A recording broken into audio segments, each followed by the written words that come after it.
Yo guys, let's talk about how to install Windows 10 on a Chromebook. And yes, it's possible kinda.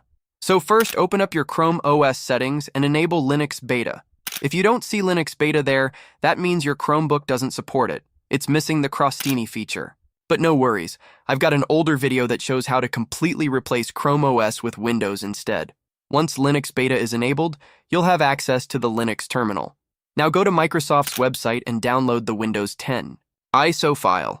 After that, open your Downloads folder and move the ISO file into your Linux files directory. If you get an error that there's not enough space, don't freak out. That's normal. Just go back into your Linux development environment settings and increase the storage size. You'll need at least 22 gigabytes. I set it to 15 GB at first, and yeah, that was too low.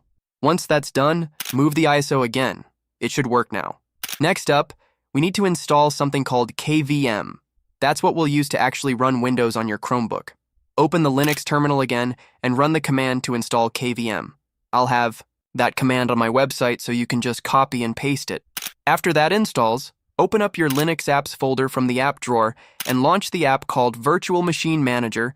Click New, then create New Virtual Machine.